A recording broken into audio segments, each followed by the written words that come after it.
সুপ্রিয় শিক্ষার্থীবৃন্দ, আশা করি সবাই ভালো আছো, সুস্থ আছো, নিরাপদে আছো। গত পর্বে আমি তোমাদের সাথে আলোচনা করেছিলাম তোমাদের তথ্য ও যোগাযোগ প্রযুক্তি বইয়ের পঞ্চম অধ্যায় মাল্টিমিডিয়া ও গ্রাফিক্স হতে মাইক্রোসফট অফিস পাওয়ার পয়েন্টের বেশ কিছু টুলস এর ব্যবহার নিয়ে। তো আজকের ভিডিওতে আমি আরো কিছু মাইক্রোসফট অফিস পাওয়ার পয়েন্টের টুলস এর ব্যবহার সম্পর্কে তোমাদেরকে ধারণা দেওয়ার চেষ্টা করব। তো গত পর্বে আমি মূলত তোমাদেরকে দেখিয়েছিলাম কিভাবে আমরা প্রেজেন্টেশন স্লাইড প্রদর্শন করতে পারি। আজকের ভিডিওতে তোমাদেরকে মূলত দেখানোর চেষ্টা করব কিভাবে আমরা স্লাইডে ব্যাকগ্রাউন্ড যুক্ত করতে পারি বা ব্যাকগ্রাউন্ডকে পরিবর্তন করতে পারি কোনো স্লাইডের। পাওয়ার পয়েন্ট প্রেজেন্টেশন ফাইলের যে স্লাইডগুলো থাকে সেই স্লাইডগুলোর ব্যাকগ্রাউন্ড কিভাবে আমরা পরিবর্তন করতে পারি। তো মূল আলোচনায় যাওয়ার আগে আরেকটা কথা বলে রাখতে চাই, তোমরা যারা আমার এই চ্যানেলটি নতুন দেখছো, please hit the subscribe button, পাশে থাকা বেল আইকনটি প্রেস করতে একদমই ভুলবে না, যাতে নতুন কোনো ভিডিও আপলোড করার সাথে সাথে তোমাদের কাছে নোটিফিকেশন চলে যায়। আর যারা ইতিমধ্যে আমার চ্যানেলটা সাবস্ক্রাইব করেছো তাদেরকে আন্তরিকভাবে ধন্যবাদ জানাচ্ছি আমাকে সাপোর্ট করার জন্য। তো চলো কথা না বাড়িয়ে আমরা মূল আলোচনায় চলে যাই। তো গত পর্বে আমরা মূলত পাওয়ার পয়েন্ট প্রেজেন্টেশন স্লাইডটি তৈরি করেছিলাম, যেখানে 4টা স্লাইড মূলত আমি তৈরি করেছিলাম। তো আজকের পর্বে আমি দেখানোর চেষ্টা করব কিভাবে আমরা ব্যাকগ্রাউন্ড যুক্ত করতে পারি। তো আমি দুটো ফাইলকে পাশাপাশি নিয়ে নিচ্ছি এবং এখানে যে কাজগুলো বলা হয়েছে সেটার প্রত্যেকটা লাইন আমি তোমাদেরকে ধরে ধরে দেখানোর চেষ্টা করব যে কিভাবে আমরা ব্যাকগ্রাউন্ড গুলা পরিবর্তন করতে পারি।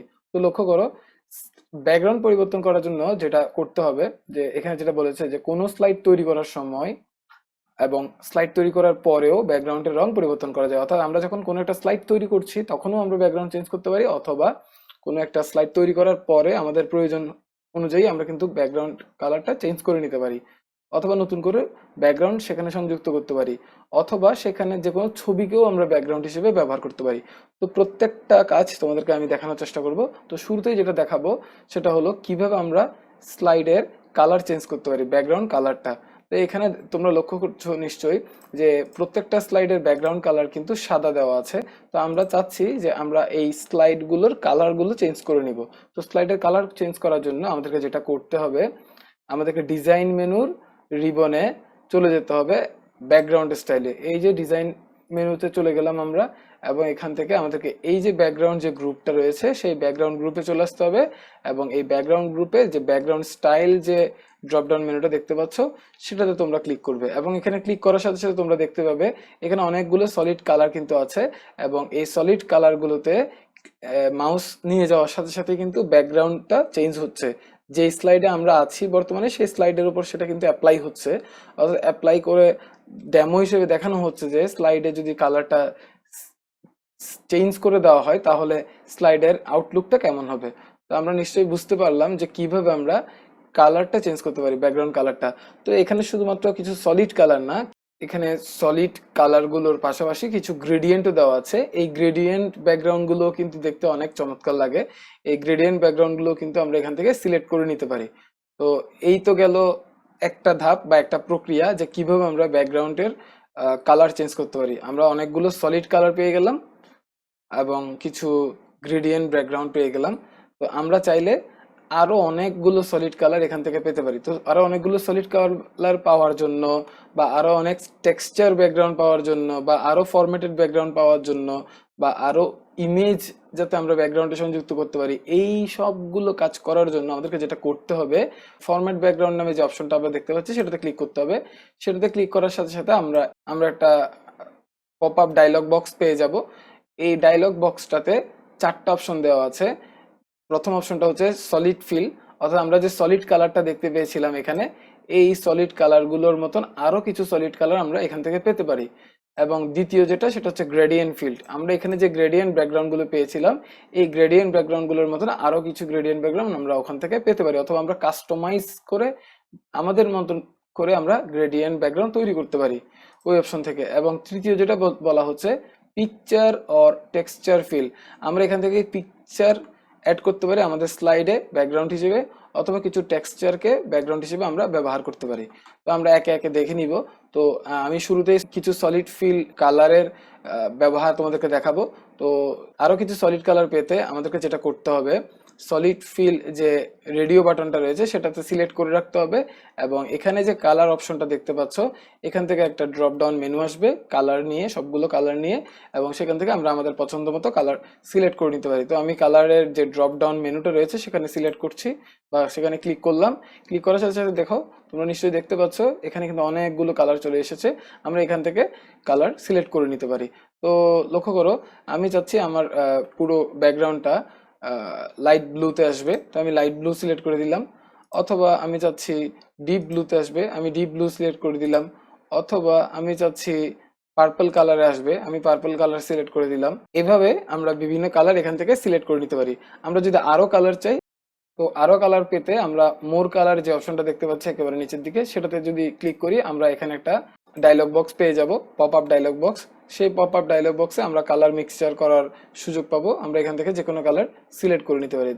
তো ধরো আমি এই কালারটা সিলেক্ট করে দিলাম এবং এই কালারের রেঞ্জটাও আমরা ইচ্ছা মতো এখান থেকে পরিবর্তন করে নিতে পারি, এবং ওকে দেওয়ার সাথে সাথে কিন্তু ওই কালারটাও কিন্তু এখানে ব্যাকগ্রাউন্ড হিসেবে সেট হয়ে গেল।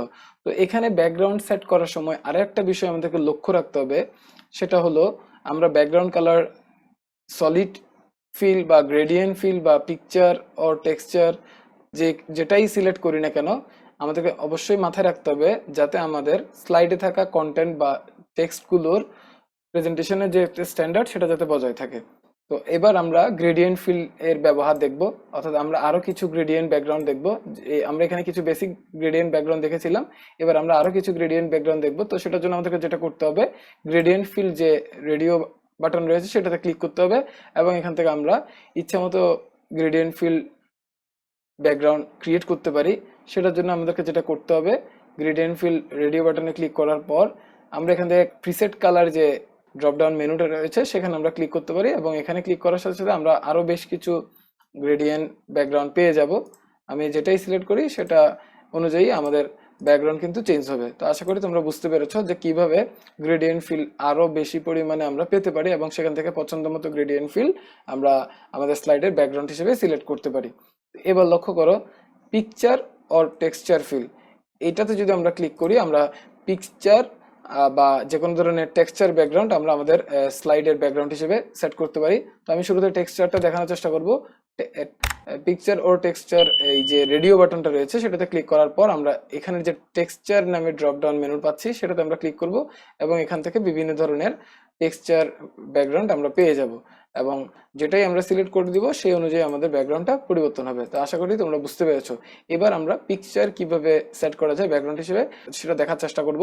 তো সেটার জন্য আমাদেরকে যেটা করতে হবে, পিকচার ও টেক্সচার ফিল এই রেডিও বাটনটাতে সিলেক্ট করে থাকা অবস্থায় ইনসার্ট ফ্রম যে ওয়ার্ডটা আমরা দেখতে পাচ্ছি, এই ওয়ার্ডের ঠিক নিচের দিকে যে ফাইল যে অপশনটা রয়েছে সেটাতে আমরা ক্লিক করব, এবং সেখান থেকে ফাইল সিলেকশনের জন্য একটা ডায়লগ বক্স ওপেন হবে, এবং সেখান থেকে আমরা আমাদের পছন্দ মতো ইমেজ সিলেক্ট করে নিতে পারি। তো আমি ডেস্কটপে আগে থেকে একটা ছবি রেখে দিয়েছিলাম ব্যাকগ্রাউন্ড হিসেবে সেট করার জন্য, এই ছবিটা। তো আমরা এটা কিভাবে আমাদের ব্যাকগ্রাউন্ড হিসেবে সেট করতে পারি সেটাই আমরা দেখব।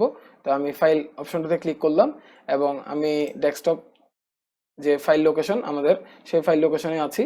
এখন আমরা ডেস্কটপ থেকে এই ছবিটাকে সিলেক্ট করে দিলাম, এবং এখানে ইনসার্ট বাটনে ক্লিক করার সাথে সাথে এই ইমেজটা আমাদের স্লাইডের ব্যাকগ্রাউন্ড হিসেবে সিলেক্ট হয়ে গেছে। তো আশা করি তোমরা বুঝতে পেরেছো যে কিভাবে আমরা কাজটা করতে পারি, অর্থাৎ একটা ইমেজকে আমরা ব্যাকগ্রাউন্ড হিসেবে আমাদের স্লাইডে সংযুক্ত করতে পারি।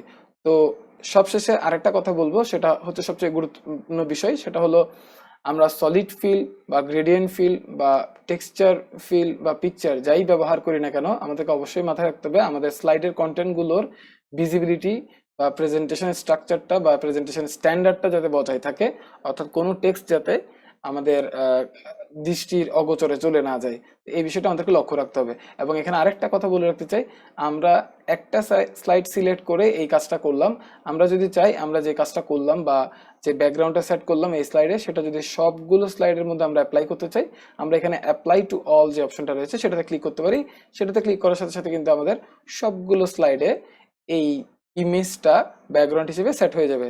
তা আশা করি তোমরা বুঝতে পেরেছো কিভাবে আমরা একটা স্লাইডের বা একটা ফাইলে থাকা সবগুলো স্লাইডের ব্যাকগ্রাউন্ড গুলোকে কিভাবে পরিবর্তন করতে পারি। তো এবার আরেকটা গুরুত্বপূর্ণ তথ্য হলো, আমরা কোনো একটা প্রেজেন্টেশন ফাইলের স্লাইডগুলোতে ব্যাকগ্রাউন্ড সেট করার পরে যদি আমাদের মনে হয় যে ওই ব্যাকগ্রাউন্ডটা ওই স্লাইডের সাথে অ্যাডজাস্ট হচ্ছে না বা আমার কন্টেন্টগুলোকে ঠিকমতো দেখা যাচ্ছে না, সেক্ষেত্রে আমরা ব্যাকগ্রাউন্ডটাকে পরিবর্তন করে নিতে পারি বা ব্যাকগ্রাউন্ডটা রিমুভ করে দিতে পারি। তো ব্যাকগ্রাউন্ডটা রিমুভ করার জন্য বা ব্যাকগ্রাউন্ডটা পরিবর্তন করার জন্য আমাদেরকে যেটা করতে হবে, ব্যাকগ্রাউন্ড স্টাইলে চলে যেতে হবে এবং এখান থেকে আমরা আমাদের পছন্দ মতো যে কোনো ব্যাকগ্রাউন্ড আবার আমাদের এই স্লাইডগুলোর জন্য সেট করে নিতে পারি। তো এক্ষেত্রে আরেকটা বিষয় বলে রাখা উচিত যে লক্ষ্য করো, আমি চাচ্ছি আমার পুরো প্রেজেন্টেশন ফাইলের সবগুলো স্লাইড একসাথে চেঞ্জ হবে, স্লাইডের ব্যাকগ্রাউন্ড একসাথে চেঞ্জ হবে এবং আমি চাচ্ছি কোনো একটা সলিড কালার সেখানে সিলেক্ট করে দিব এবং সেই আমার পছন্দ করা সলিড কালারটা এখানে রয়েছে, তখন আমি চাইলে সেখান থেকে সিলেক্ট করে নিতে পারি এবং সিলেক্ট করার সাথে সাথে সেটা কিন্তু পুরো সবগুলো স্লাইডের উপরে অ্যাপ্লাই হবে। কিন্তু যদি আমি চাই শুধুমাত্র আমার একটা স্লাইডের উপরে সেটা অ্যাপ্লাই হোক, সেক্ষেত্রে আমি ফরম্যাটেড ব্যাকগ্রাউন্ডে গিয়ে সেই কালারটা খুঁজে নিতে পারি এবং সেই কালার অনুযায়ী আমার স্লাইডের ব্যাকগ্রাউন্ডটা চেঞ্জ করে নিতে পারি এবং সেটা কিন্তু একটা স্লাইডের উপর অ্যাপ্লাই হচ্ছে। এবং আমি চাইলে এখান থেকে সবগুলো স্লাইডের মধ্যেও অ্যাপ্লাই করতে পারি, যেটা আমরা শুরুর দিকে দেখেছিলাম। অর্থাৎ এখানে যে কিছু বেসিক সলিড কালার দেওয়া ছিল সেইখান থেকে আমরা যখন প্রয়োগ করেছিলাম তখন আমরা কিন্তু দেখেছিলাম যে কিভাবে সবগুলো স্লাইডের উপর প্রয়োগ হয়। তো আমরা চাইলে সবগুলো স্লাইডের উপর প্রয়োগ করার বিষয়টা এখান থেকেও ব্যবহার করতে পারি। আমরা এখান থেকে অ্যাপ্লাই টু অল অপশনে ক্লিক করার সাথে সাথে কিন্তু সবগুলো স্লাইডের কালার বা চেঞ্জ হয়ে যাবে। তো আজকে ছিল এই পর্যন্তই। পরবর্তী ভিডিওতে নতুন কোনো টুলসের ব্যবহার নিয়ে, মাইক্রোসফট অফিস পাওয়ার পয়েন্টের নতুন কোনো টুলসের ব্যবহার নিয়ে তোমাদের সামনে হাজির হব। সেই পর্যন্ত সবাই ভালো থাকবে, সুস্থ থাকবে। আর ভিডিওটা যদি ভালো লেগে থাকে অবশ্যই আমার ভিডিওটাকে লাইক করতে একদমই ভুলবে না আর বন্ধুদের সাথে অবশ্যই শেয়ার করবে। ধন্যবাদ সবাইকে।